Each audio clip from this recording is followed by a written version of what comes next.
But as for today's event, let me introduce our speaker, Professor Mohammed Rustom. He is associate professor of Islamic Studies at Carleton University. Professor Rustom's research focuses on Sufism, Islamic philosophy and theology, and Quranic exegesis. He is author of the award-winning book, The Triumph of Mercy, Philosophy and Scripture in Mulla Sadra. Dr. Rustom is the lead editor of an anthology of Professor William Chittick's writings entitled In Search of the Lost Heart, Explorations in Islamic Thought. One wonders if that constitutes a passing of the torch from Professor Chittick to Professor Rustom. Indeed, he's done in a few years what many scholars aspire to do in a lifetime. He is also assistant editor of the long-awaited The Study Quran, a new translation with notes and commentary, flyers for which are here. Currently, Professor Rustom is writing a book on the famous 20th century Sufi martyr, Ain al-Qudat Hamadani.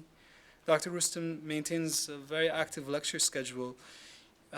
He's just returned from China, having given a few lectures there. Professor Rustom has the impressive ability to address particulars in light of universals and the principles that govern them. Really, this and much more is good reason for us to warmly welcome Professor Mohammed Rustom.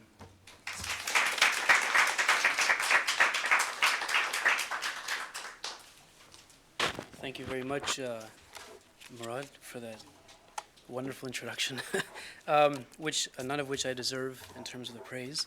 I can, as you were saying those things, the image of my wife came to my mind with her rolling her eyeballs back, saying, "Yeah, right." This guy, the guy who drives past the house every so often. Anyway, thank you all very much for this invitation, for coming here. It's a great honor for me. Professor Clooney, the Center for the Study of World Religions, Mr. Munjed Murad. I hope that our time together here allow us to explore the question of Islam and nature in a way that somewhat complements what has been already said concerning Islam in particular with Professor Dalla's lecture, but also somehow straddling together many of the other fields of research and inquiries that have been made in this series as a whole.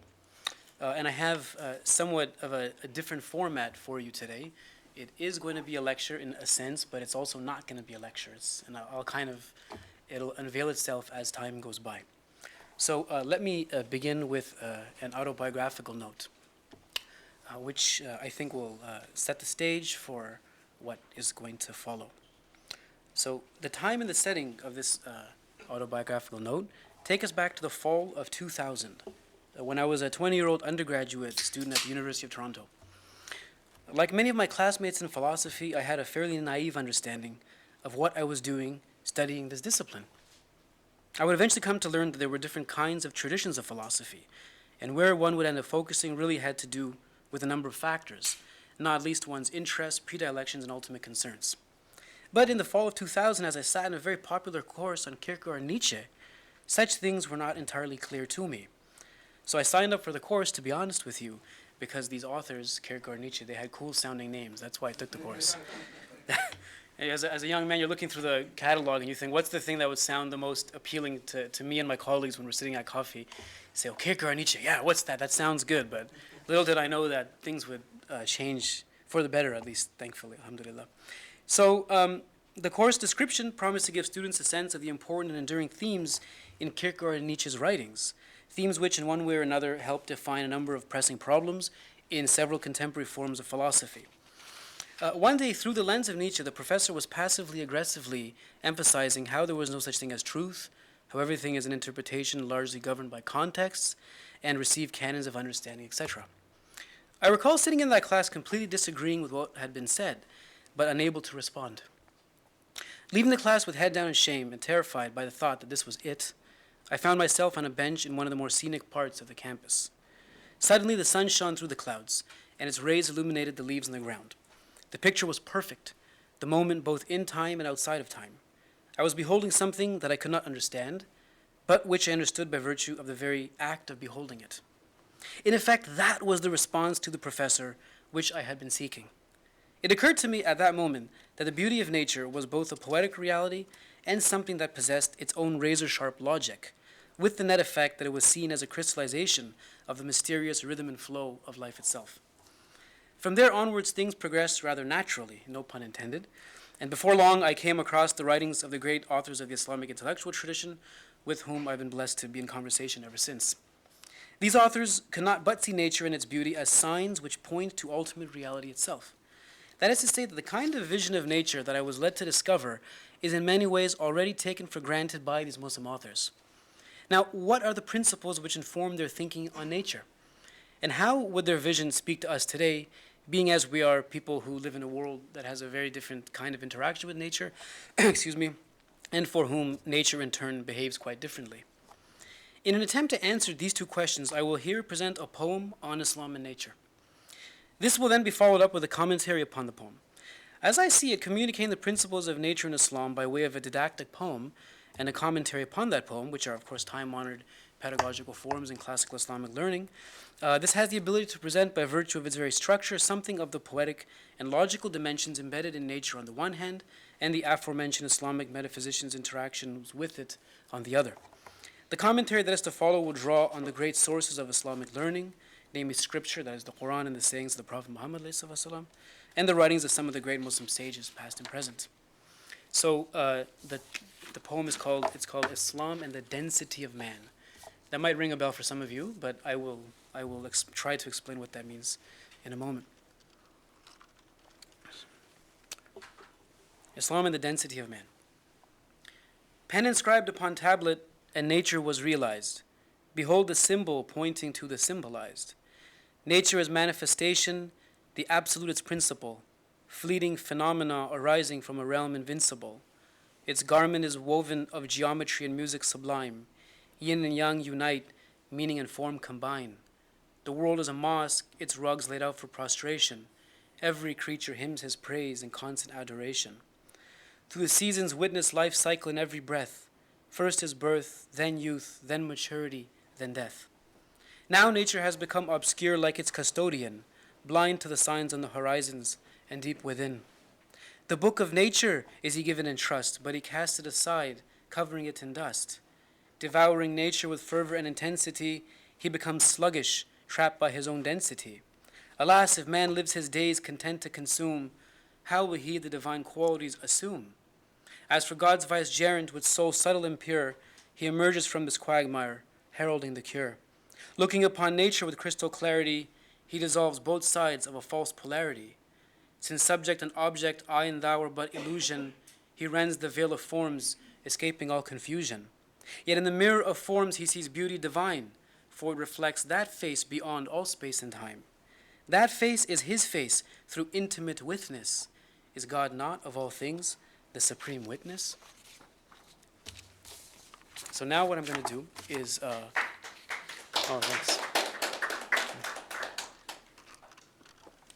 I'm gonna comment on all of the verses, but I've kind of lumped some of them together, so put them in clusters, but in order from beginning to end. So the first three verses, a pen inscribed upon tablet and nature was realized. Behold the symbol pointing to the symbolized. Nature's manifestation, the absolute its principle. Fleeting phenomena arising from a realm invincible. Its garment is woven of geometry and music sublime. Yin and yang unite, meaning and form combine. So we'll look at these three verses. The opening lines of the poem introduce two key cosmogonic principles in Islamic thought, namely the pen and the tablet. The pen is taken from a reference in the Quran, 68:1 of the Quran, and the tablet, which derives from 85:22 of the Quran, where the verse speaks of the preserved tablet, Al-Lawh al-Mahfuz. Along with the reference to the pen in 68:1, the verse begins with the Arabic letter Noon. So that specific verse in the Quran says, Noon wal qalami wa ma yasturun. Noon by the pen and that which they write. Since this letter is shaped like a bowl, open from the top and with a dot in the middle of it, it is commonplace in Islamic metaphysics for authors to state that the dot symbolizes divine ink or knowledge, and its container a divine inkwell or God's mind. But I put mind in very big quotation marks. So the letter that I'm talking about, it's kind of like, just think of it like, I don't know, an arch almost with, it's open from the top and there's a little dot in the middle of it. So that dot symbolizes ink. The pen then dips into the inkwell and writes upon the tablet, which symbolizes the universal soul or the cosmic script of the universe. Normally, the pen is seen as symbolizing the first intellect, al-aql al-awwal of Neoplatonic Islamic cosmology, and the inner reality of the Prophet Muhammad, al-haqiqa al-Muhammadiyya, which is akin to the logos in Islamic metaphysics. God's knowledge is thus passed on to the first principle that emerges from him, and that principle then carries out the task of existentiation by conferring its nature onto the blank slate of the cosmos, allowing for the order of time and change and all that it contains to come about. There are multiple vantage points through which the pen-tablet relationship can be conceived. What is important to keep in mind at this stage is that the pen, in its act of conferring and writing, is always seen as the active pole of the cosmogonic process, and the tablet is passive pole. It is also commonplace in texts of Islamic thought to speak of the pen as a masculine principle and the tablet as a feminine principle. This is also configured in the very shape of these two symbols, since the pen and the tablet resemble the male and female members respectively. This is not my own insight, of course, this is the insight of the authors in the tradition. And just as when the male and female come together and the process of insemination takes place, with life resulting from this union, so too does the order of nature arise when the pen confers its ink upon the tablet. The feminine and masculine aspects of nature, the wedding of yin and yang, point us to both its poetic and logical dimensions, which I spoke of earlier. Since in Islamic thought the cosmos is nothing other than a manifestation of God's beauty, Jamal, corresponding to divine immanence or the yin element in things, and God's majesty, Jalal, corresponding to divine transcendence or the yang element in things, we can say that nature is a reflection of the interplay between these two faces of God. We thus have a logical, mathematically precise, and transcendent dimension of nature which corresponds to its masculine or active elements, and the poetic, musical, and immanent aspect of nature which corresponds to its feminine and passive elements. This is why nature is a fusion of both geometry and music sublime, as a poem says, as it proceeds from God, who, as one author puts it, is at once the supreme geometer and, one might say, musician and poet. Now, the verse also tells us that the symbol points to the symbolized, which is one way of speaking of the standard relationship between form and meaning, surah wa ma'na in Islamic texts. What this means is that in the order of nature arising as it does from the divine realm itself, everything in it is a symbol which points to something beyond that thing itself. The famous 9th century Arabic poet, Abu al-Atahiyya, summarizes this point in an off-cited verse, where he says, "In everything there is a sign indicating that he is one. وَفِي كُلِّ شَيْءٍ آيَةٌ تَدُلُّ عَلَى أَنَّهُ وَاحِدٌ." This perspective is, of course, based on the Quranic notion that everything we see around us, including ourselves, are signs which point us back to God, who is the source of all things. In the Quran, chapter 3, verse 190 and 191, attention is called to the natural world and some of its mighty phenomena as possessing signs for people who are truly intelligent and who constantly remember God. So the verse in English reads, "Truly in the creation of the heavens and the earth, and the variation of the night and the day are signs for the possessors of intellect, who remember God standing, sitting, and lying upon their sides, and reflect upon the creation of the heavens and the earth. Our Lord, thou hast not created this in vain. Glory be to thee. Shield us from the punishment of the fire. إن في خلق السماوات والأرض واختلاف الليل والنهار لآيات لأولي الألباب الذين يذكرون الله قياما وقعودا وعلى جنوبهم ويتفكرون في خلق السماوات والأرض ربنا ما خلقت هذا باطلا سبحانك فقنا عذاب النار." Note how this verse underscores the fact that natural phenomena both take us back to the transcendent source, and that the order of nature, contemplated in the proper manner, will itself naturally point to a telos, or ultimate purpose behind its creation. Since each thing is a symbol in and of itself can only serve as an effective window into the nature of the symbolized, but it can never account, of course, for all of its reality. This point is essentially a reformulation of the ancient doctrine which maintains that the symbol never exhausts the symbolized.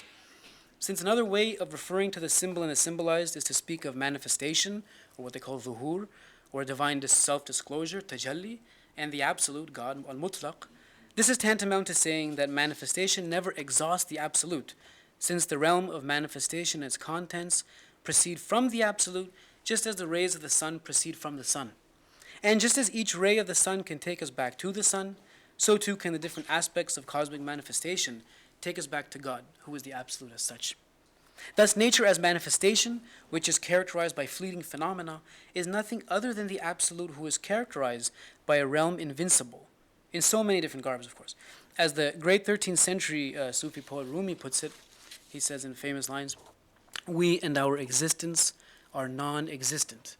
You are absolute being, appearing as the perishable. Ma adam ha'imu hasti ha'yama, to wujud mutlaqi fani nama." Now, an important point to note is that one of the words in Arabic for environment is muhit, which means something like surrounds or surrounding and encompassing. This is what the term kind of conveys. And that's why in Arabic you have the word muhit, which refers to an ocean, for example, because an ocean is an all-encompassing body of water. There are, of course, other terms in Arabic that we can use for the word environment, muhit being one of them. More common term is probably bi'a, and wasat, that's another common word, but we're going to use muhit here. Interesting, in the Quran, God himself figures as the surrounder or encompasser. Thus, if God surrounds all things, this is because he is our environment. Such a standpoint lends full support to the idea that nature is sacred. That is, the environment is nothing other than where God is to be found, but in his manifold modes of manifestation, and not as he is, of course, in himself. Now, the next verse, we'll look at one of them.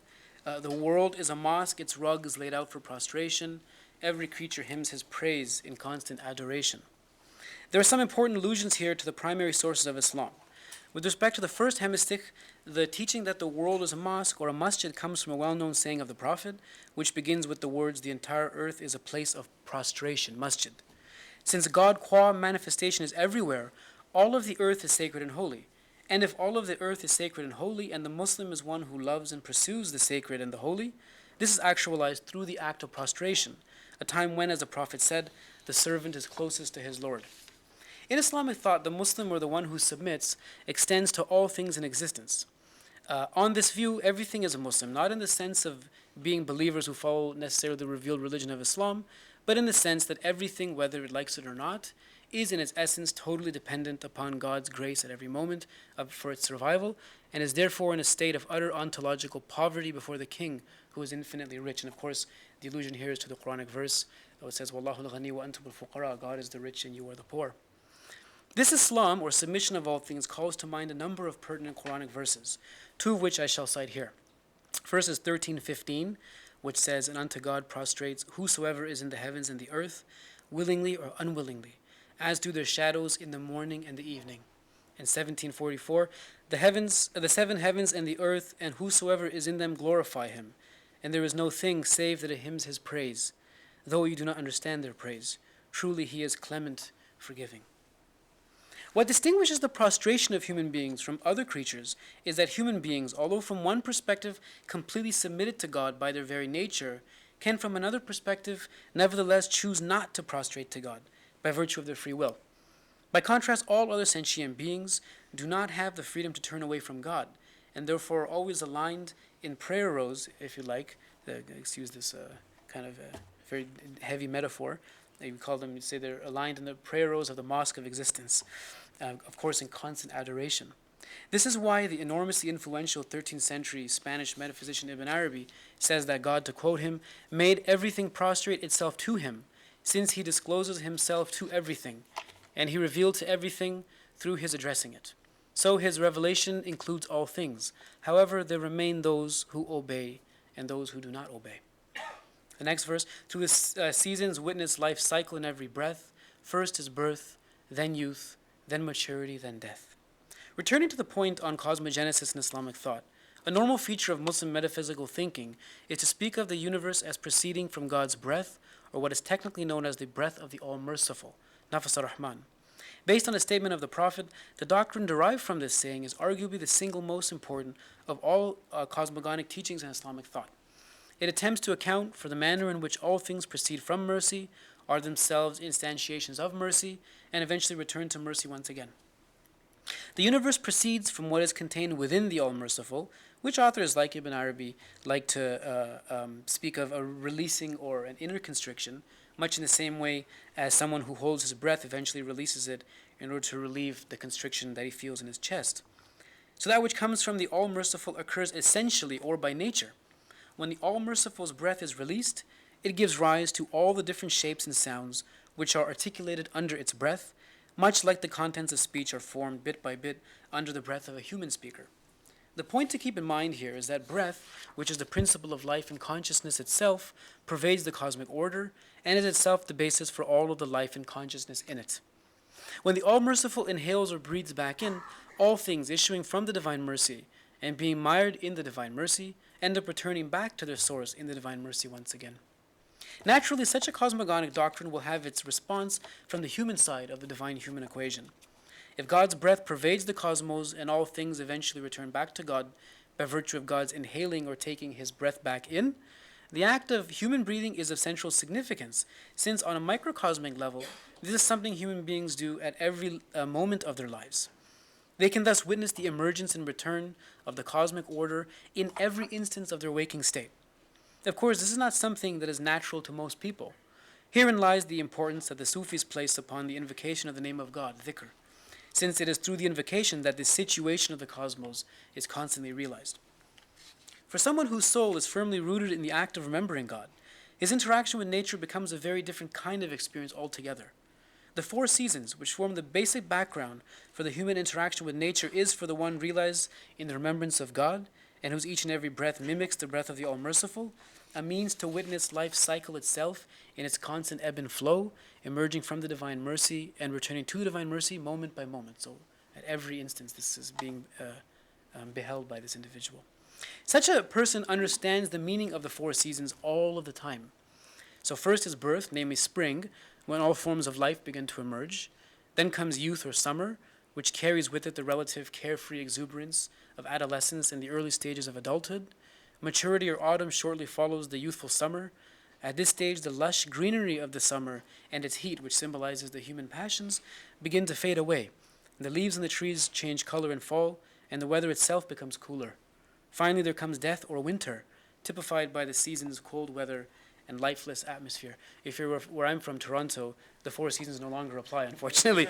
We used to have four seasons, but now we just have one very long winter and one excruciating hot summer, and fall's gone. Of course, a person's vision who is characterized by this awareness of the four seasons at every moment is itself transformed, as the presence of God amidst the constant flow of the cycle of life is seen as the only real foundation of all things.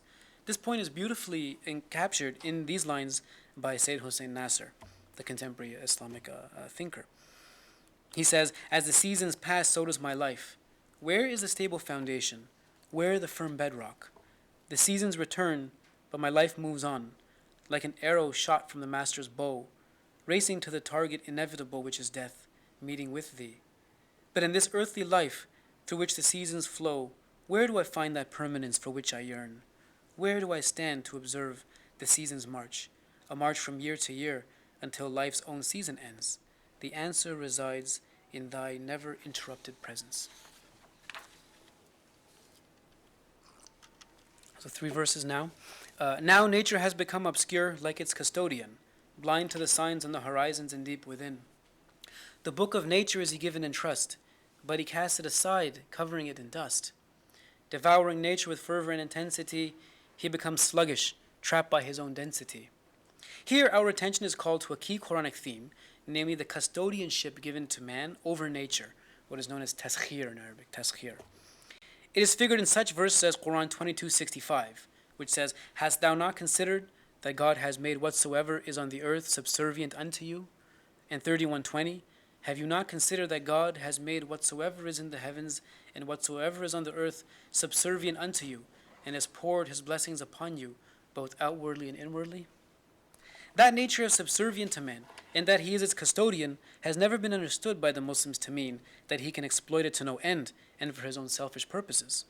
In the instances in Islamic history when the true nature of man's custodianship of nature was lost upon him, the Muslims did not remain silent. This is best evidenced in the historically influential 10th century text by the fraternity of philosophers and mystics known as the Ikhwan al-Safa, Brethren of Purity. Surely one of the earliest treatises on animal rights, the Brethren of Purity give a creative account of a lengthy complaint lodged by members of the animal kingdom against human beings. Here, the human claim to superiority over other animals is called into question, as human beings are taken to task for disrupting the correct balance between the human and animal kingdoms on account of the human mistreatment of animals. And this tale, the reason I say it's historically influential is because it's been retold a number of times. It ends up in Hebrew, and then from Hebrew into Latin. The plays have been done on it in Arabic context, in English context, and very recently, Joseph Lombard, whose wife, Professor Joseph Lombard from Brandeis University, my colleague on the Study Quran project, his wife has written a children's story book that also embodies this teaching, and it's a wonderful book. She's done a few like this of classical Islamic tales retold for children. The meaning behind the reference to nature becoming obscure, I think, is quite plain for all to see. This is an allusion to the environmental crisis in all of its dimensions. Man, who is a custodian of nature, has become as obscure as the very environment which houses him, and this because the balance and equilibrium with his natural surroundings have been thrown off, thanks to his own actions. 30:41 of the Quran, chapter 30, verse 41, alludes to this very phenomenon. It says, "Corruption has appeared in land and sea because of that which men's hands have earned, so that he may let them taste some of that which they have done, that happily they might return. ظهر الفساد في البر والبحر بما كسبت أيدي الناس ليذيقهم بعد الذي عملوا لعلهم يرجعون." This verse also implies some kind of hope as well, because it seems to indicate that if people are given a small window into the kinds of catastrophes against nature that they themselves have initiated, it is possible that they will take heed and change their ways. One of the surest ways people can begin to rectify their distance from an obscure relationship to nature is by first coming to understand themselves. This will only happen, of course, when they awaken from their state of being blind and can resultantly read the signs on the horizons and deep within.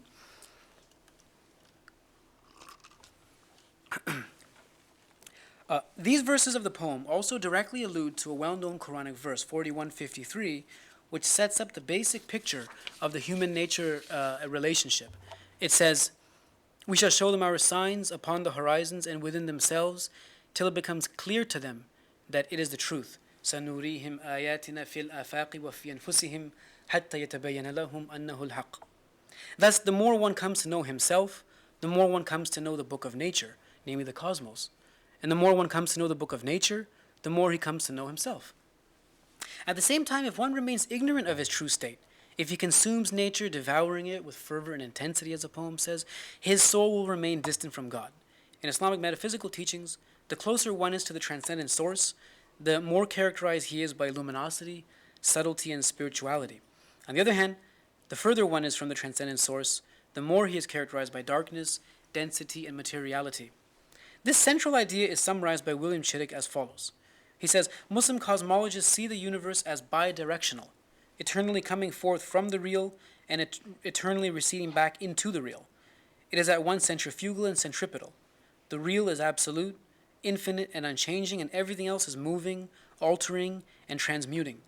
All movement is either toward the real or away from it. The direction of movement is judged in terms of the increasing or decreasing intensity of the signs and traces of the real that appear in things. That is to say, the more realized one becomes in the signs that lead one back to God, the more intense is his awareness in accordance with this ascent in the levels of being, wujud, which is graded by nature, proceeding from the most intense and undifferentiated to the least intense and most differentiated. The further one falls away from God's signs, the less aware one becomes on the scale of being. Put differently, the more dense he becomes, the more heavy his nature, and the less likely he is to participate in higher grades of awareness. These points are alluded to in the very title of this poem, Islam and the Density of Man, which is, of course, a play on the title of a book by the late Carleton called Islam and the Destiny of Man. That is, we're confronted, at least what the title of my poem is trying to say, we're confronted with the choice between Islam, that is submission to God in accordance with all things, and hence to the realization of God's signs in ourselves and the natural order, or density, and hence the failure to realize God's signs in ourselves and in the natural order.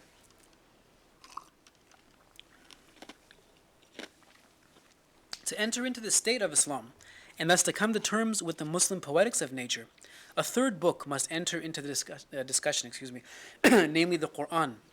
In Sufism and Islamic philosophy, the Quran is referred to as the book of being, on the logic that whatever is contained in the cosmos is also contained in the Quran. In the verse from the Quran 41:53 that we just cited, the word for signs is ayat, which is the plural of the word ayah. What is astounding is that this is the very same word used for the verses of the Quran.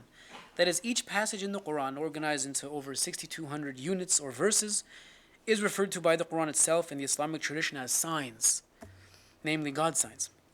So the signs that are found in the revealed book, the Quran, are also to be found in the book of nature and the book of the self. This correspondence between the three books, or the three great books, I should say, neatly ties into the points made earlier to the effect that the cosmos is the result of the cosmogonic acts of writing and speech, respectively.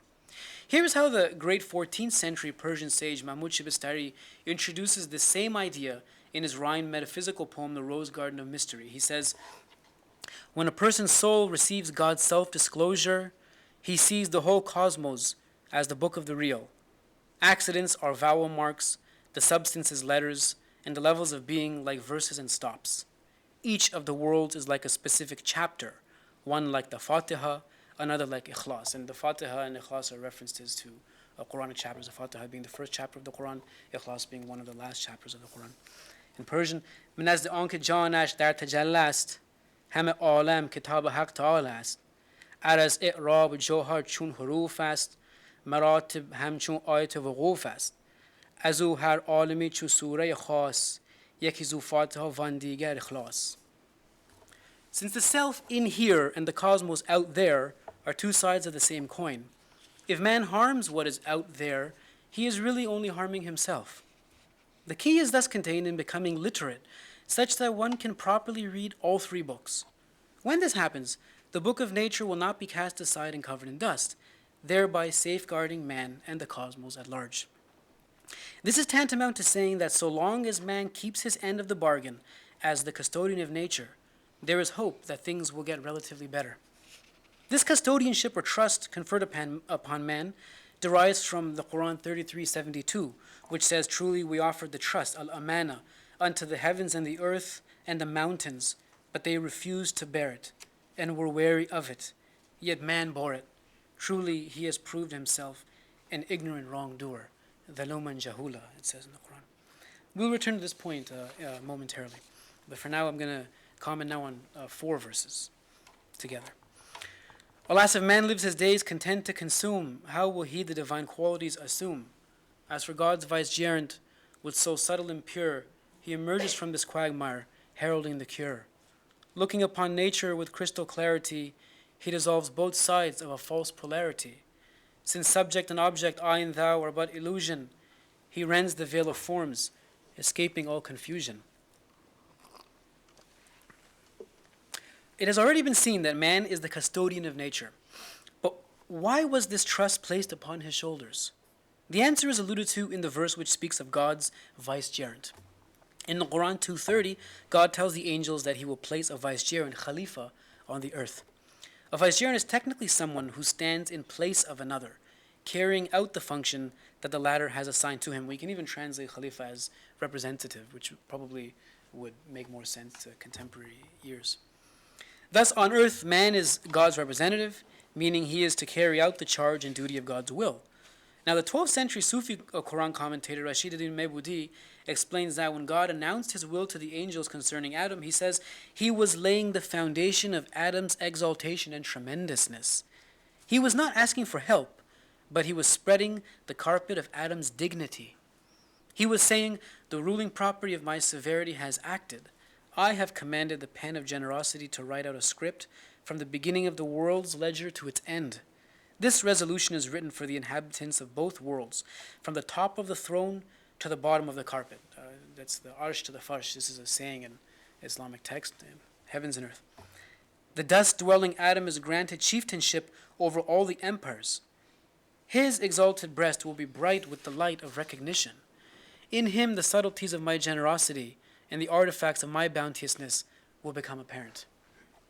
This passage by Mebudi speaks of Adam's dignity, which seems to allude to Quran 17:70, which says, "We have indeed honored the children of Adam. وَلَقَدْ كَرَّمْنَا بَنِي Adam." Mebudi also emphasizes here that God's announcing man as his vicegerent signals a great responsibility for him, as he essentially stands as a pontifex between heaven and earth, through whom will be displayed God's generosity and bounteousness. Yet if the treatment of nature today is any measure of man's success in being God's vicegerent on earth, then he's certainly doing a very poor job.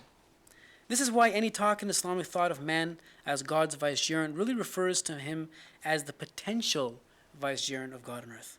So how does one actually realize this vicegerency? The answer lies in the assumption of divine qualities. This statement is in accordance with the famous prophetic injunction to, as he said, take on the character traits of God. تَخَلَّقُوا بِأَخْلَاقِ اللَّهِ. As the Muslim thinkers of the past have seen it, the goal of human life is to become godlike, التشبه بالباري, or what is technically referred to as theosis. Every virtue that a human being can take on is only a possibility because that virtue already belongs to God in its full actuality. Thus, human beings can, to the measure allowed by the human condition, only be merciful in imitation of God, the All-Merciful, Ar-Rahman, and can only be loving in imitation of God, the Lover, Al-Wadud.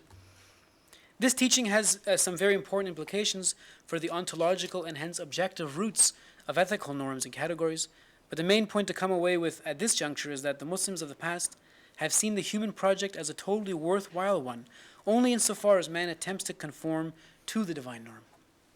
As for where these qualities are, the Muslim authorities also tell us that they are already contained within man, in accordance with another prophetic tradition, which echoes Genesis 1:27, in which the Prophet says, God created Adam in his form. خَلَقَ اللَّهُ آدَمَ عَلَى صُورَتِهِ.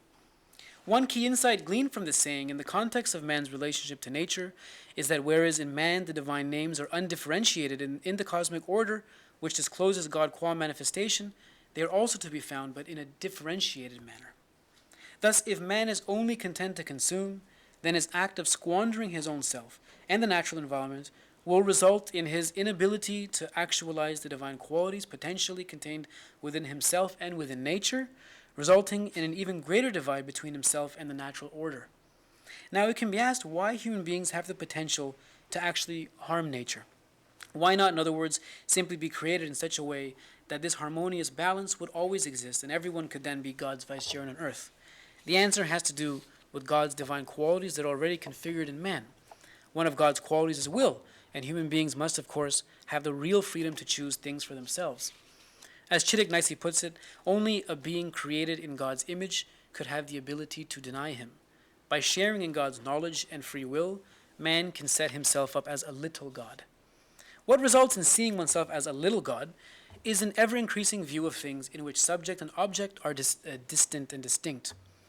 Such a position can result in a highly reified and overly scientized vision of things that pushes the world into the realm of pure exigency and human control, thus further widening the gap between subject and object.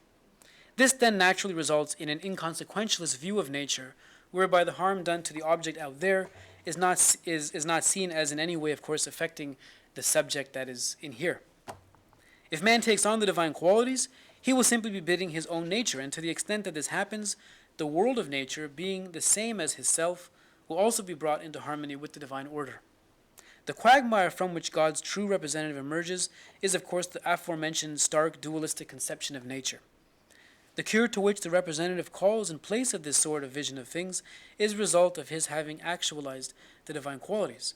This, from the Islamic perspective, is the result of a proper, ritual-oriented view of nature, since from the perspective of metaphysics, and to cite a contemporary metaphysician, a ritual always reestablishes balance with the cosmic order. So there has to be some kind of practice and comportment towards nature. Such a person can then view nature with crystal clarity, since the subject and object dichotomy which characterizes the usual human interaction with the natural world is nothing but illusion, characterized as are all things by the veil of forms which surround them. For the self-realized person, the divine qualities to be found within the cosmos are brought about into an undifferentiated form, and this parallels the actualized, undifferentiated form of the divine qualities that are already configured in his own soul. We can call this sympathy with nature, which denotes the mutual convergence of one with the other to the point that there are no longer on opposite ends of the spectrum or two sides of a false polarity, as the poem had it. Now, the comment on the last two verses. Yet in the mirror of forms he sees beauty divine, for it reflects that face beyond all space and time. That face is his face through intimate witness. Is God not of all things the supreme witness? There is a saying of the Prophet to the effect that the believer is the mirror of the believer. Al-mu'min mir'atul mu'min. This is normally understood to mean that what a Muslim sees of the good or bad in his brother is also a reflection of what is in himself. So like Murad, if he sees good in me, it's really because he has good in himself.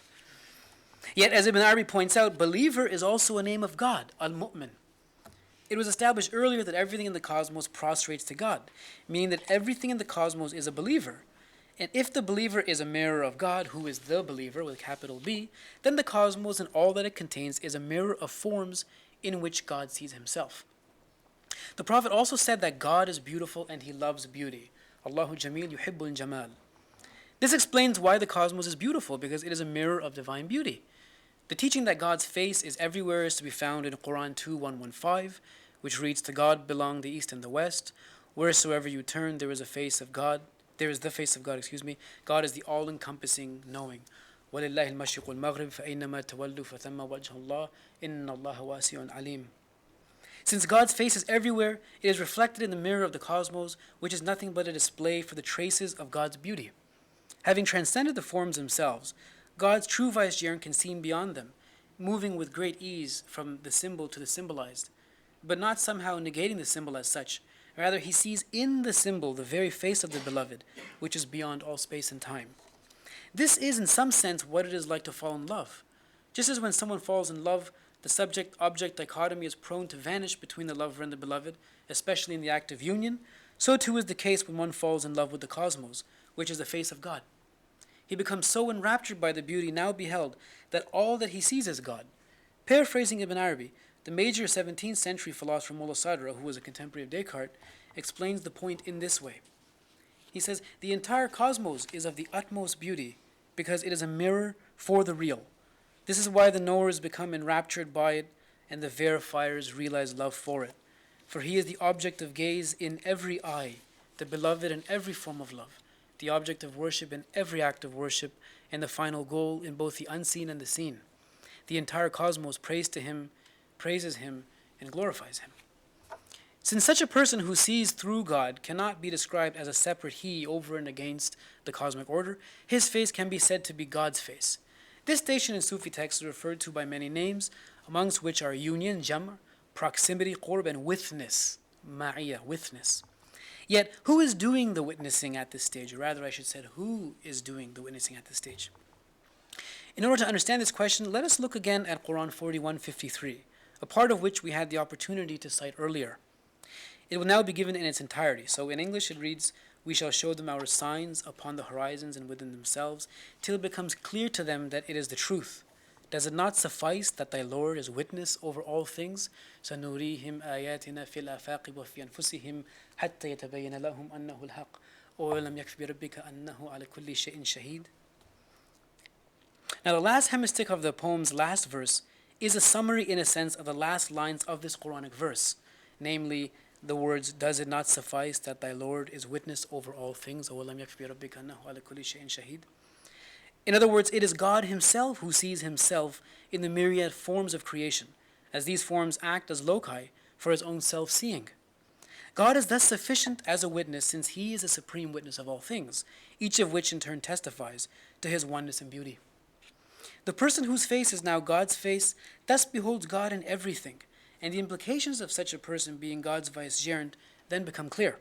Such an individual will not harm nature, since it is actually all witness as sacred to him, reflecting as it does his own face, which is nothing other than the divine face in whose contemplation he is annihilated.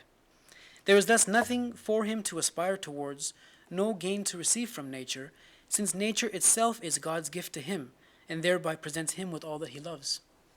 As this lecture comes to a close, we can do no better than to cite an aphorism from the 14th century Sufi master Ibn Ata'illah al-Iskandari. Although framed in a different context, his words very much apply to the points just made. So I'll cite the Arabic first, and then I'll give you the English.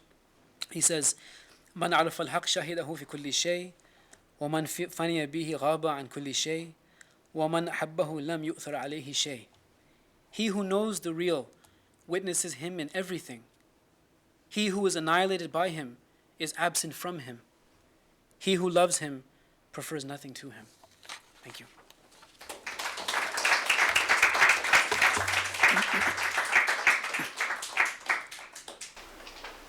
Professor Rustom, thank you very much for that lecture. We'll hold a Q&A now. fine with you. Well, if I could say personally, my professional goal as a scholar in training is to write on Sufism and nature, religious and nature together. If I could write anything like the poem that you just recited for us, I would really accomplished very, very much. You'll do a much greater poem and a commentary. And don't worry about that.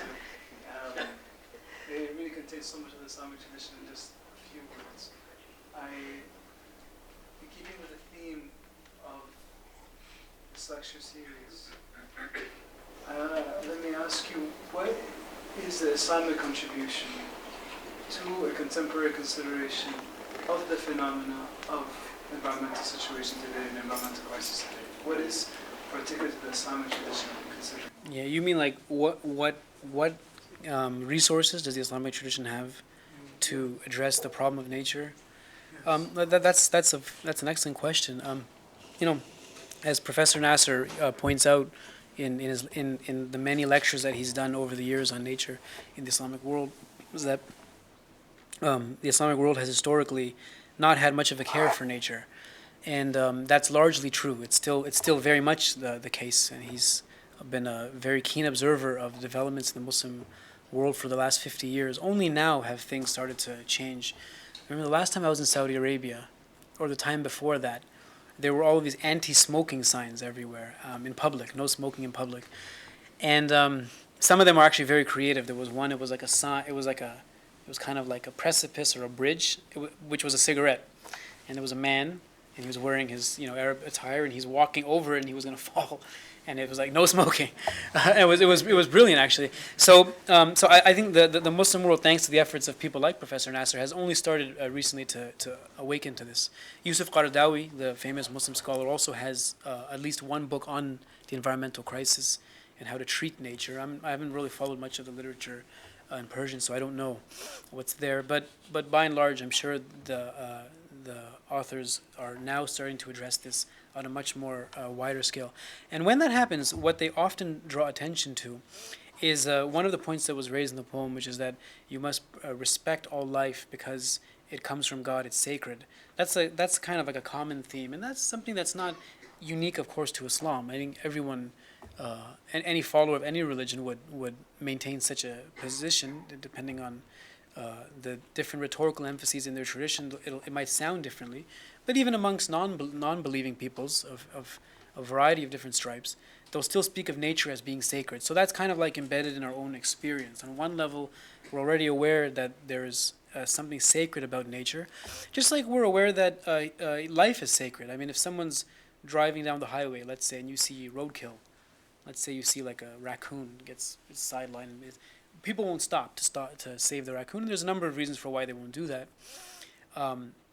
But if a human being were on the side of the road and lying down and not run over, but just had a broken leg, and many people would probably stop. So we're aware that life is sacred, and we're aware of the grades of life in terms of their sacredness. So the more like us things are, the more we're likely to feel its pain.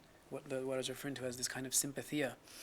Now, one of the great things, one of the great resources from the Islamic tradition that can be brought into this discussion, and which is already in the discussion largely, is this correspondence between the signs that are in nature and within the human self.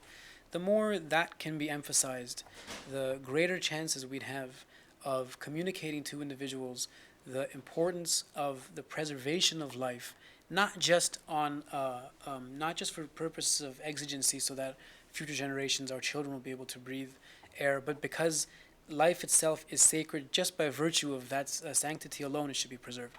Now, from an Islamic legal perspective, and some, like Yusuf Qaradawi, make this argument that one of the aims of the Sharia, what called the maqasid of the Sharia, is the preservation of life. So it's one of the first. It's often counted as the first of the maqasid, Sharia, life, or the preservation of religion. Going on life, life is to be preserved at all costs. So if in Islamic law, you're not allowed to eat pork, but if you're about to die, and there's all that is there for you to eat is pork, you have to eat it. becomes obligatory for you to ingest that pork, and same with wine. If you're going to die, you have to do it to preserve life. So from a legal perspective as well, right? If there's such an emphasis upon the preservation of life in Islamic legal thinking, then that applies to all domains of life, not just human life, animal life, plant life. And so again, this can also be brought into the discussion. So the twofold approach: number one, the correspondence between living things and the likeness between living things, and also just the respect for life in general. The more those can be emphasized, the greater the chances will be that a genuine Islamic response to the environmental crisis will be widely acceptable and understood across the globe. Unfortunately, we take for granted the writings of someone like Professor Nasser and of very few others in English and European context. And whenever they're translated into other languages, they also are great cause for joy. But the vast majority of people from in majoritarian Muslim contexts, and even amongst Muslims that I speak to in North America, some of my own relatives, they're often aware of the environmental crisis only because of what they've seen on television. Let's say David Suzuki does a show.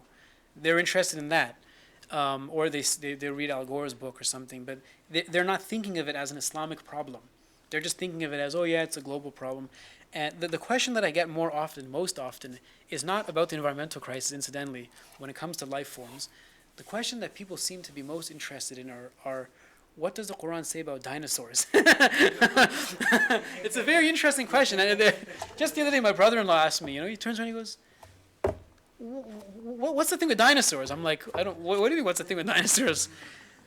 Unless if you do some kind of special reading of the Quran, the dinosaurs are not mentioned in the Quran, but they have so they're concerned that's not a question to do with the preservation of life. That's just like there were these distant things, and the paleographic record suggests millions of 30, 40, 50, 60 millions of years, and religion seems to be silent on that. What about that? But if we have a comprehensive philosophy of nature, those kinds of answers can easily be given, even questions like responding to the evolutionary question, all things like this. So in terms of priorities also, it's just a matter of just driving home the importance of those principles, the correspondence between human beings and the world, and the sacredness of life and their emergence together. Yes. So thank you very much for lecturing your poem. I have a question about motivations people give for protecting the environment. So, generally, the public tends to be, for the most part, on board, or at least the secular scientific public tends to be on board with protecting the environment. But the reasons they give are interesting. It always circles back to the human subject, right? So we need to protect the environment because our children or your children's children, your children's children are eventually going to end up with a terrible place to live in. And the human race will eventually die out if we don't do something now. And so then certain environmental movements are created, and projects, governmental and non-governmental, solar energy, water rights protection, deforestation,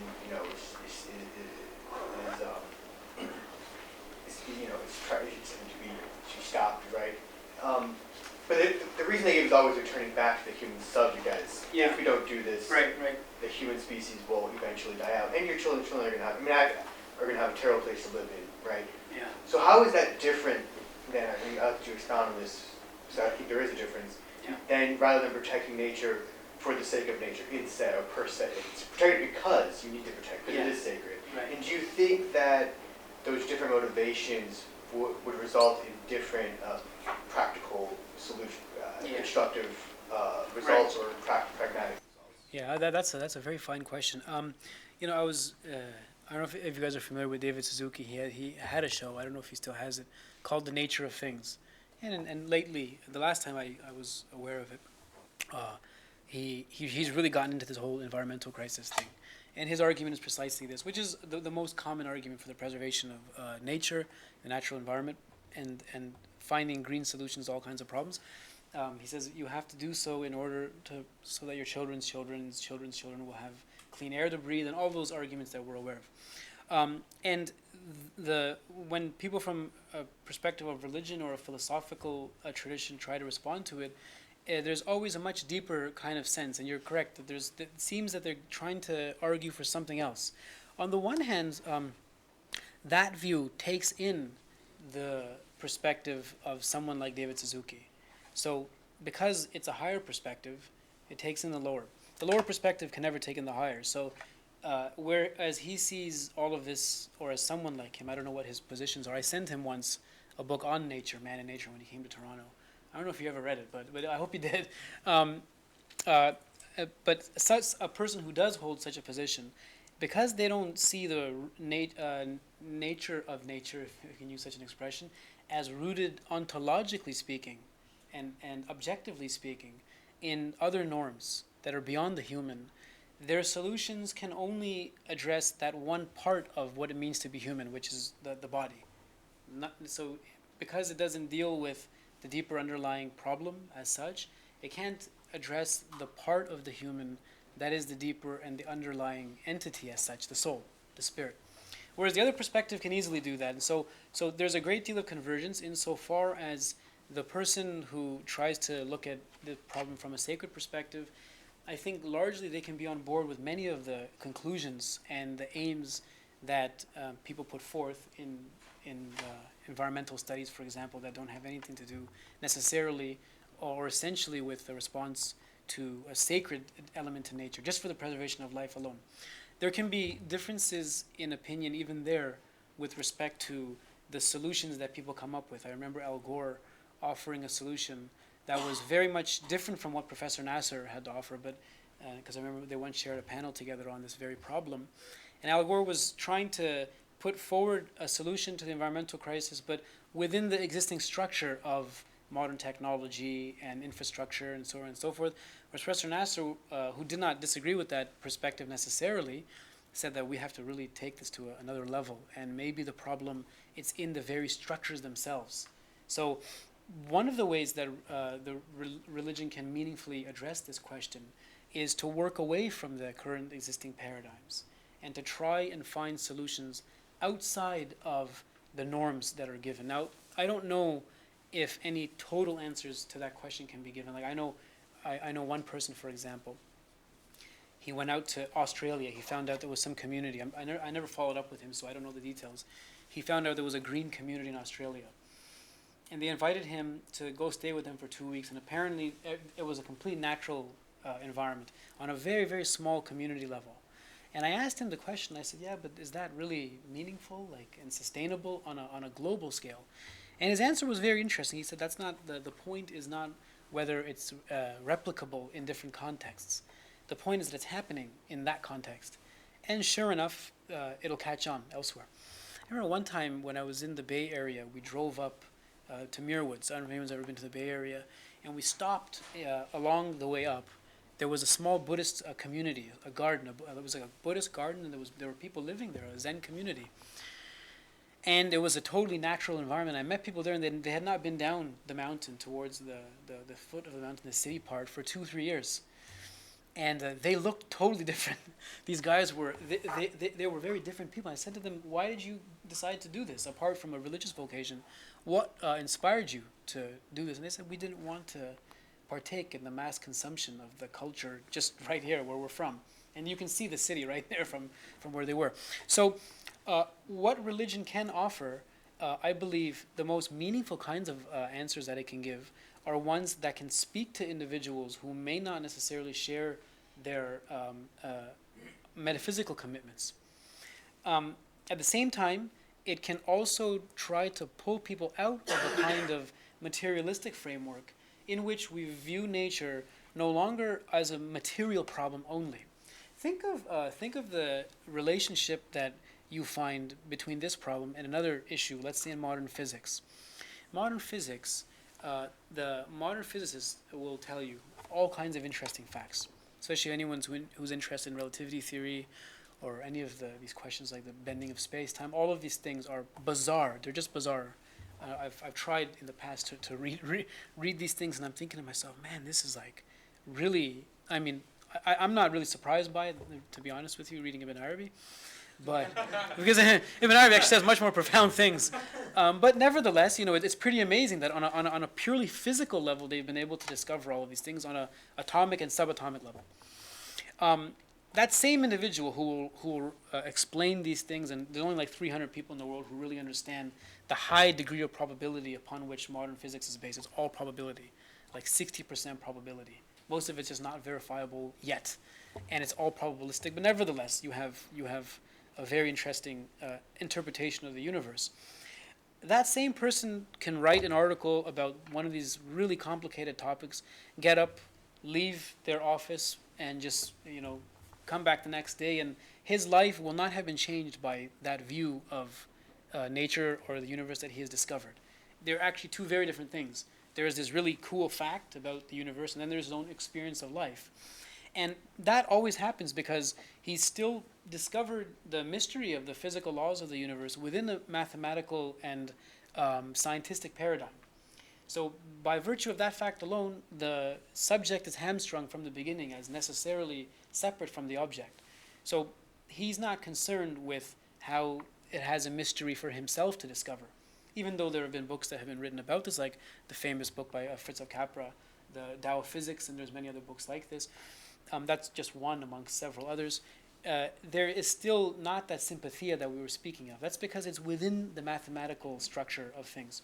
One time a friend of mine who's an analytic philosopher, and he's also a very good Muslim thinker on one level, he won the Bertrand Russell Book Prize a few years ago for one of his books on analytic philosophy, and he said to me, why do you speak about symbolism, sacred symbolism? Why can't we just create our own symbolism? Why can't I just have like my own symbolism, mathematical symbolism, for example? And the answer, again, has to do, it's the same problem, just framed in a different way. If we're trying to find solutions to these wider problems within certain existing paradigms, which themselves create the problems, or at least proliferate them for people who don't speak about the roots of these things or who may not know about them, then I think the solutions will always be give us a short end of the stick. So a kind of overhauling paradigm can, on the one hand, address much deeper problems. So if you see the environmental problem as just a physical problem, then you'll have a physical answer to it. If you see it as a spiritual problem, then you have to come up with a slightly more nuanced understanding of what is at stake, or what is the problem here. Now, I remember when I was a student, as an undergraduate student, and I was trying to learn more about the spiritual crisis of the environmental problem. I picked up this book called Man and Nature, The Spiritual Crisis of Modern Man by Professor Nasser. And I mean, that's probably the first book to address the environmental crisis on a purely spiritual level. And of course, being a historian of science and philosophy, he's bringing in all kinds of other things. And his central thesis in that book was that modern science is legitimate in itself, but its application has become illegitimate. And so what he was seeing as the solution to the problem of the application of science is a kind of new science, or sacred science, that allows for a revisioning of the problem from a different perspective. Now, what happens to the physical problems of the universe and all that it contains on a let's just say on a basic ecological level when a spiritual answer is given? Many people will sit there and say, well, it's completely irrelevant to my life. I don't even believe that I have a soul, so who cares? I just want to ensure that generations to come are okay. So they have a sense of responsibility. And you can drive home that point if you don't, okay, so we agree that we don't have souls, then let's just talk about the question of responsibility. Why are you so responsible? In 2,000 years, who cares about your responsibility? You're not going to be there. You're not accountable. And if you died as a selfish, irresponsible person, it doesn't matter. But very few people are like that. They'll say, oh, well, I want the generations to have clean air and this kind of thing. So a solution to the deepest of questions always has to have the deepest kind of response, metaphysically speaking. That's very difficult to convince people on when it comes to the very basis of the assumptions for why there's a problem to begin with. So there not only is there a question of what's being addressed in the environmental crisis as a problem, but the question also has to do with how we got there. I remember some years ago in Ottawa speaking to a climatologist who works for the government. We had a very serious conversation. He spends his life studying climate change. And he said to me, all of this talk about the environmental crisis is absolute nonsense. And I never heard anybody speak like this. I said, what do you mean? And he said, well, look, it's just a basic climate change problem. And he started giving me historical reasons for why this is the case. He's like, look, if you look at the climate change trends in Italy in the 13th century, and you look at them today, you'll see that these are all just patterns that take place in nature. Of course, his argument, I think, was quite weak, because there's also problems of greenhouse gases and all kinds of things like this, global warming, that are beyond climate control problems. In my own country, in Canada, there's a major climate change summit that's taking place soon that's seeking to address this problem, because the air's gotten pretty bad there, and it's affected directly by changes in climate in the last 30 years. I alluded to that in my lecture. So, it'll be very difficult to convince somebody like that there is a problem to begin with. Most people, I think, you can meet them halfway and say, look, there is a real problem here. But insofar as there is a problem and it's not acknowledged as beyond being physical, the answers forward will always remain on a basic physical level. That's the essential answer to your question. But from a deeper perspective, if you can just kind of convey the idea of just qualities, just the quality of life, you just bring that question in, not just how you'll breathe, not just what you'll breathe, but how you'll breathe, for example, then you can kind of start to move closer towards a more spiritual dimension to the answer. And there, the paradigms and the ways that this will happen, the manner in which this kind of solution will be offered, will have to be taken on a case-by-case basis. I don't think there's one global answer to this question, because the problems vary from culture to culture, and the human response is very different. The climate problem, let's say in Beijing, where I just was, is nowhere near like the problem that we have in Toronto, for example. They're two very different experiences. It's the same principles, but the structures in the society, the infrastructure, all of these things are so different. In Cairo, for example, the infrastructurally, what has happened there and what's felt there as the environmental problem, it's much more grotesque than you feel it directly than some place like Toronto, because there's historic reasons for this as well. So I don't want to get into that because that'll take me too far adrift. But the basic idea is that it all depends on how we want to frame the environmental problem. Is it just a physical problem? Is it a spiritual problem? Is it a psycho-spiritual problem? Is it a combination of all of them? And I believe the healthiest answer is one that takes in all of the dimensions of reality together. Just give you one example, and then I'll move on to the next question. Often people make simple observations like, when it rains outside, it's gloomy, and so people are not happy. You guys, this is obvious, right? If it's a rainy day, your mood changes. No one really knows why that's the case. Anyone from the United Kingdom here, by any chance? Oh, all right. So I don't know if this is true or not, but I have a lot of relatives from the United Kingdom, and they tell me that when it rains in our country, we are miserable, and it generally rains quite a bit. So that's why we're always upset. I don't know if that's true. A cousin of mine he's from in London. He would swear by that. He'd say the reason North Americans are happier is because it doesn't rain as much. I don't know. I think but I don't know if they're happier. I really don't know if that's even true. But there's probably some element of truth in this fact, if that in fact is, if it does correspond to something that's real. That our basic interaction with the world already has such a deep impact just on our own psyche and our own personality on a day-to-day level. In the summer, everyone's happy. They're walking around. They're whistling. And then if it's raining a little bit, or if it's just a little bit cold, so obviously we react to our surroundings, right? That's so clear and that's so obvious.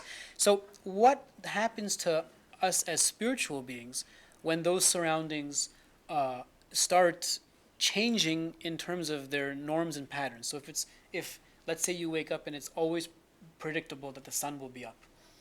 Let's just say, hypothetically, and physically it's totally possible that this can happen. Let's say you wake up one morning and the sun doesn't rise. It just stops rising, because the sun doesn't really rise, of course. On a basic physical level, that's totally possible. How would your interaction with the world be? It would be very different. In where I grew up in Toronto, the reason I referred to that is because I remember clearly, I was born and raised in Toronto. I remember very clearly growing up, there were 4 seasons, and they were beautiful. Every season was so nice. The fall, which is my favorite season, it like lasted like 3 months, and it had this wonderful smell of like bark, or it was just, I don't know if you get that here. I hope you do. In Ottawa, where I used to live, it's still there. So we actually try to be in Ottawa more often because it's still there. But in Toronto, it's gone. That smell, that beautiful smell, is just gone. You got to, go maybe an hour north to get that again. And over the years, you grow slowly bitter by virtue of that awareness that things have changed. So often when it's October and I'm wearing my winter jacket, I say to myself, it never used to be like this. Just 15 years ago, it was like the fall. It was beautiful, this like the scene that I described at the beginning of my lecture. So imagine even just on a psycho-spiritual level, the changes that are taking place within us when the natural environment changes around us. So the answer really has to go several levels into the problem. Yes? Just first of all, what was the title of your poem again? Islam and the Density of Man. I just wanted to, I don't know if you know that, but there's a British Sufi scholar who has a poem, I think, very similar name. Oh, yeah. Are you referring to Guy Eaton, Hassan Eaton? Yeah, so he wrote a book called Islam and the Destiny of Man. So I was playing on that, yeah. Just one other thing. Is there, this phenomena in America that you have different denominations where there can be kind of statistically significant members of that population who either are climate denial or kind of very sensitive, depending on which community you belong to. I wondered if there's that same kind of phenomena happening within the Islamic world, whether there are certain groups or denominations which are more sort of climate deniers, or... I don't really know. I would be lying if I said I knew the answer to that question. But I would assume that the discussion's not even at that level. I would. Is that wrong for me to assume that anyone who's familiar with the Muslim world? I mean, the few books that I've come across on the environmental problem in the Muslim world, sometimes they're translations of books that have been written in English usually, or from French into Arabic, and they're just trying to discuss some of the very basic problems of climate change in the Middle East and in South Asia. The climate problems are obviously very different from what we've been experiencing here in North America, just because of obviously the temperate zones in which those countries in those areas are located. So I'm not really sure how they would, or if they even do address that as a problem. I don't know if on a more general level there are any real deniers of the environmental problem in the Muslim world. I don't think there are. Maybe policymakers on some level would want to deny these things for certain political reasons, but again, I would be just guessing if I were to give you a concrete answer. Yes, Khalid. Firstly, it's great to see you here. Yeah, great to see you too. So I think you've made some very targeted comments on where you see the major issues. You talked about how we can't simply treat this as a physical problem, and yet most groups do. And you also mentioned how a lot of this goes back to this subject-object separation. The way we are educated in Western educational systems, the subject-object separation is taken for granted as a starting point. And if you keep growing up and everything you read and hear is based on this premise, it's very difficult at an individual level to come out of it. So, and I think, and Professor Nasser in his book, Man and Nature, which I also read some time ago, many have targeted the foundation of this subject-object bipolarity to Descartes. Yeah. Right? Yes. Basic Cartesian Descartes meditation. So my question to you is this: it's not hard when you're talking to someone, you're trying to make this point that the physical world is not wholly separate. It's not hard to take somebody back into the Cartesian moment. Yeah. Right? So most people won't disagree with the first step, that we know for certain our self-knowledge. Mm-hmm. Right? The fact that we are aware, so that the self exists. Like, most won't disagree with that. And then we're all trained to take the next step and posit in a physical world that's entirely external to us. And I think the issue begins there. So my question to you is, if you could revise this Cartesian meditation, and I'm asking this for practical purposes, because we could all do this. So how do you revise it? Do you then say that, okay, the self is here, because I'm aware of myself, that I'm here. Do I then say that what we call right now the external world exists in my consciousness? And do I continue on that? So now whatever I perceive is like related to me and it's not separated. How do you revise that? Yeah. Well, that's these are all excellent questions. You guys have really come prepared. Speaking of the subject-object bifurcation, I never realized how challenging that was to people until I started teaching, of course. I just took it for granted all these years because I really couldn't see the world in any other way. But when I started explaining that to my students, many of them are like, they were, what are you talking about? The first time I ever presented it to my students, the only one who really got it was a hippie in my class. He was like, yeah, man, that makes total sense. He really got it too. Like, he really understood, He was doing a reading course with me the next semester on metaphysics. And he's like, this is all. And that's because in his case, he by his own admission, he'd been experimenting with drugs and all of these things, and he had understood that there's another side to the experience of the world, which is over and against the basic bifurcated, very truncated physical approach to the universe. And I was explaining this to him, something that he experienced in a kind of as a parody of what's really happening, but he got it. As for the others, no, it's very difficult to explain that to them. Now, how do you do this? I think the easiest and surest way is to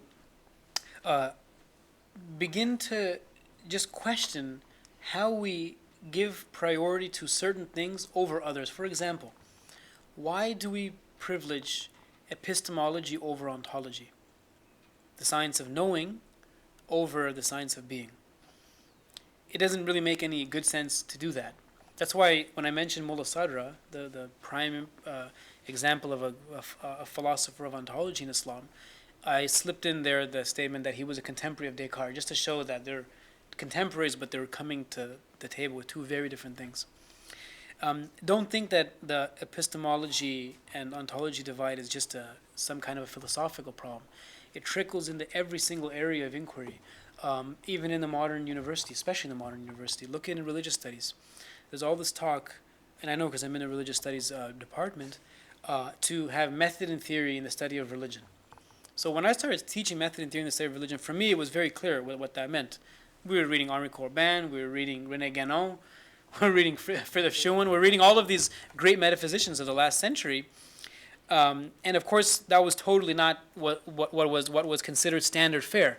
We were reading them, and from their perspective, we were looking at Durkheim and Kant and others. And my students loved it, of course, because they're like, "Wow, this is paradigm shifting." And students just want something different, They really want to be shown something different. And when they're shown that, they're like, "This resonates much more with my experience of the world." But speaking to colleagues, I asked them, well, what books do you teach? And what are the standard books? Which I probably should have done before I taught the course. But and the books were all about methodology in religious studies, which always privilege certain epistemological categories and certain isms over any real questions of metaphysics and being and things like this. So it's really a part and parcel, it's endemic to the way we conceive of knowledge today. It's primarily an epistemological exercise that doesn't necessarily see any value in the human subject as an inquiring being. That's why there's all this talk about objectivity in scholarship. I'm not deriding objectivity in scholarship, but I'd like to question what that means. What does that mean to be objective in your scholarly endeavors? Does that mean that the great Orientalists of the 19th century, for example, and the late 18th century were really objective? Obviously, we know that the colonial enterprise was one of the most mired in the greatest subjectivities and epistemological subjectivities than any other mode of scholarship in the modern world. In fact, more so back then than now. So clearly, the seeking of knowledge is never a value-free enterprise. There always is something of the individual that goes into the inquiry, and that's why when I see in one of my fields in Quranic studies, we have still this discussion. You should approach the Quran objectively. I still do not know what that means, and I always ask my colleagues about that. Some of them don't like that. They're like, because it seems like you're asking a religious question. I'm not asking a religious question. I'm just like, don't think the only objective standpoint on anything can be the supreme object, which is God. So unless if you're claiming to be God, then you don't really, you're a you. You're a little stinking little you who's reading the text. I mean, just on that level alone. And if your thinking's not correct, then you're really going to misread it. So it's a fundamental philosophical problem between the divide between ontology and epistemology. So Descartes has, I think, therefore I am, and the antidote to that is the exact opposite. It should be I am, therefore I think. If we make epistemology the result of a properly rooted ontology, then things can take a very different turn in terms of just the way we approach knowledge, scholarship, and all other facets of life. And there are some very good books now, thankfully, in the English language that are like concentrated studies that look at these problems. The best one that I've seen in English, it's called Knowledge in Later Islamic Philosophy by Ibrahim Carleton, who's it's on Mullah Sadra. And he does an amazing job in that book, especially in the third chapter, where he shows what it means to have an ontology as the basis for your inquiry into the world and how that affects epistemology. That's the basis of the book. Another one, which recently came out, is by a colleague from Finland named Jari Kaukola, who won the Ibn Arabi Society Award in the competition before Axel won it last year.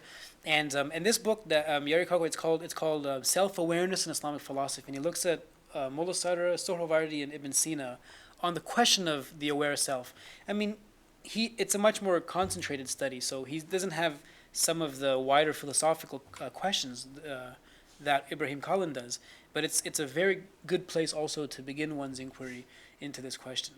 So the fundamental basis is really to pull the rug right out from under the inquiry, and that's where I think that's where people will have a very difficult time to do that. So it's just a matter of just reorienting ourselves.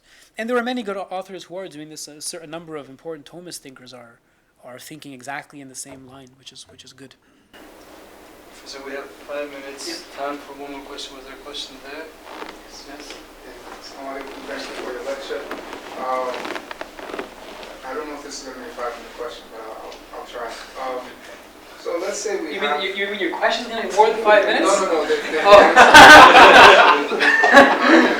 Questions.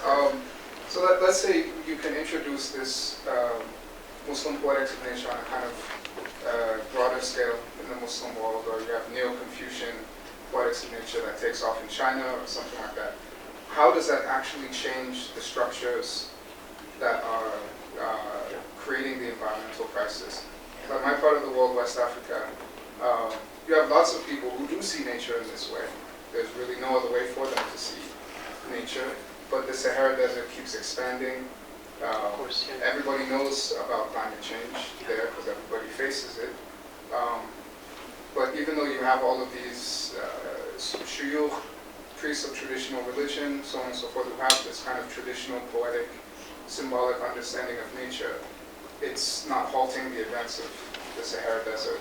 Yeah. It's not even changing some of their own behaviors.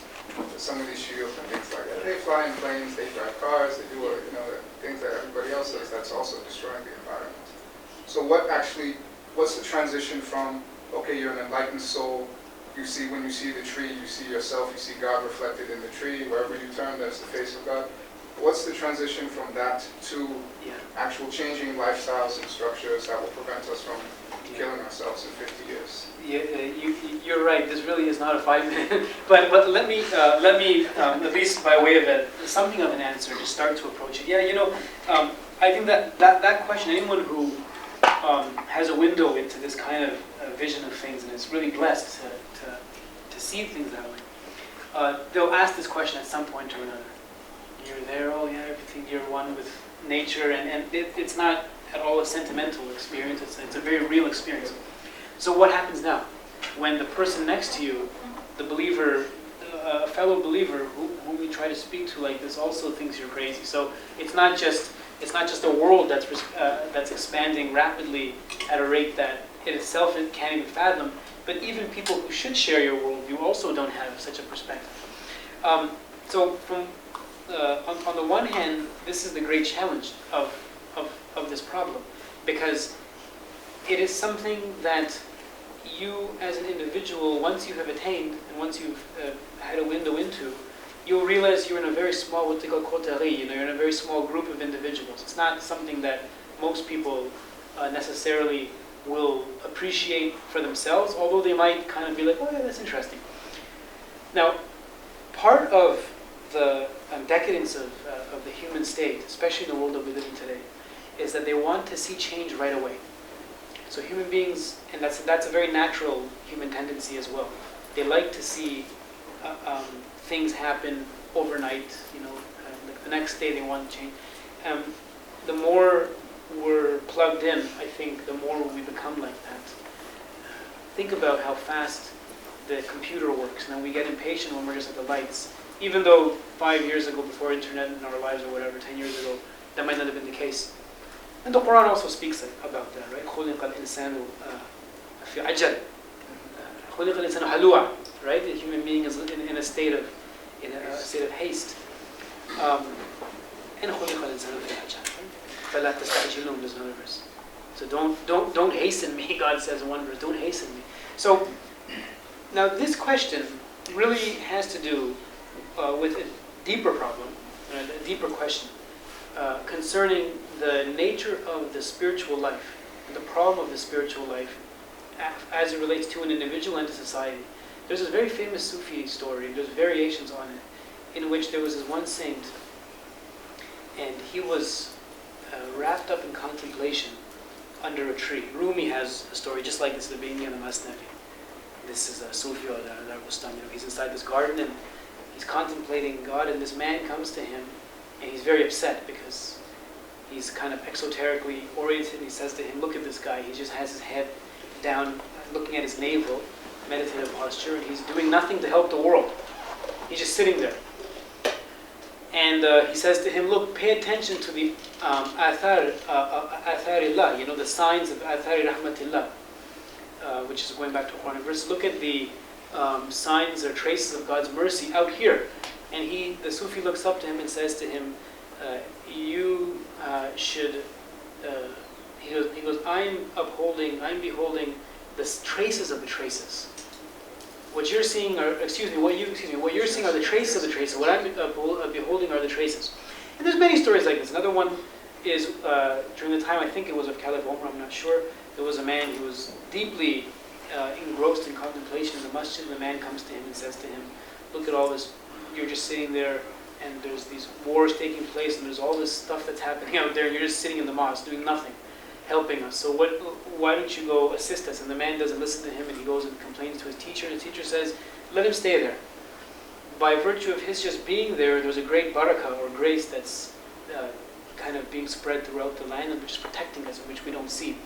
So that's not the whole answer, of course, that's just part of it. So part of the problem is that there are very subtle effects that can take place from within the individual and it radiates outward towards one's natural environment. And they may not have global, huge economic implications immediately or at all perhaps, but certainly on a small community level, this can happen step by step. I know just in my own life, I used to live in a very nice suburb in Ottawa. Well, all parts of Ottawa are like nice little suburbs, where there's a very beautiful interaction with nature, and it's the capital of the country, so there's a lot of preservation of natural beauty there.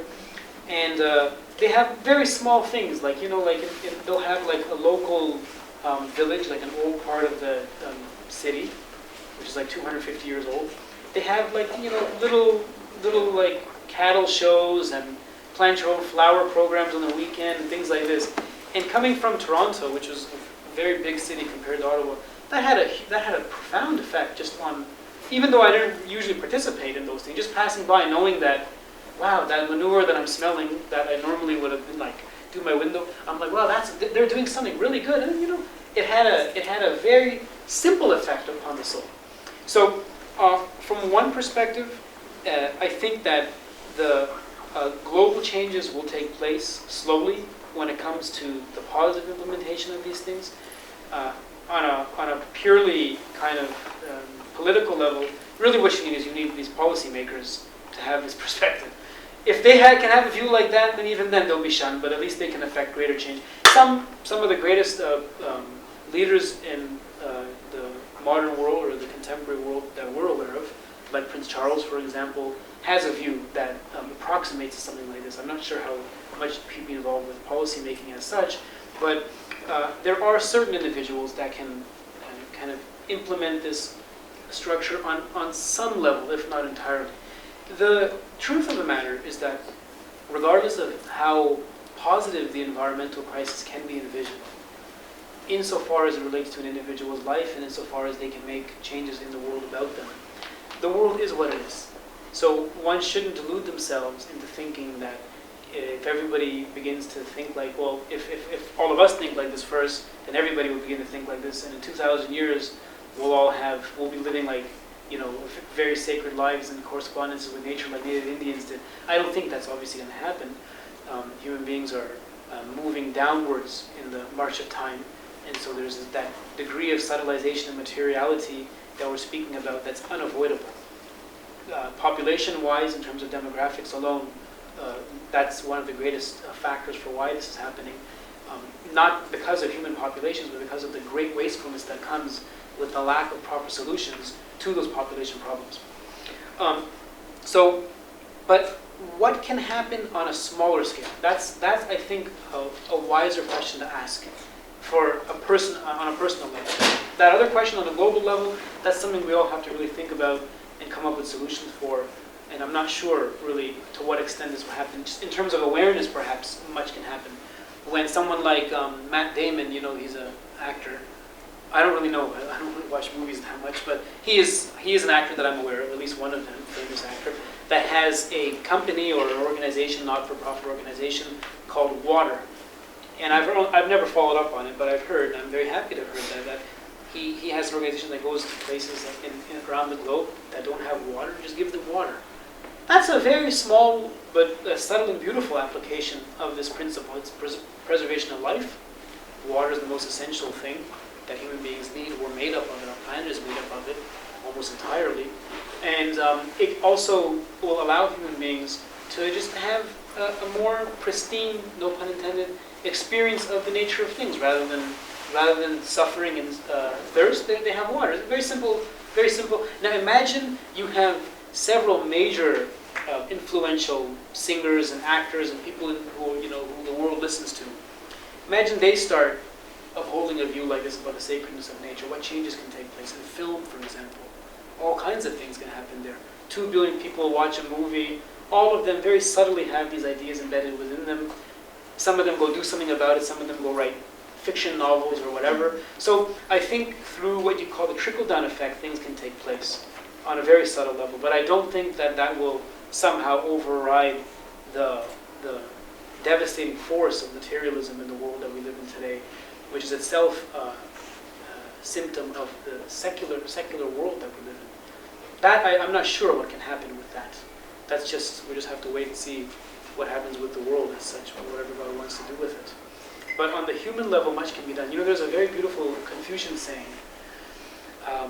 which I'll paraphrase it, and many of you have heard it before, where the Confucius says that the human being seeks to rectify himself, but first he rectifies his country, then he rectifies his village, then he rectifies his neighborhood, then he rectifies his household, and then he rectifies himself.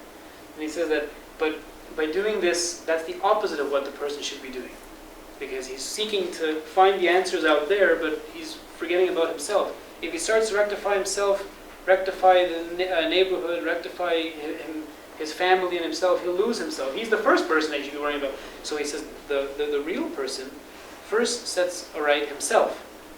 Then he sets aright his family. Then he sets straight his neighborhood, and then his country, and so on and so forth.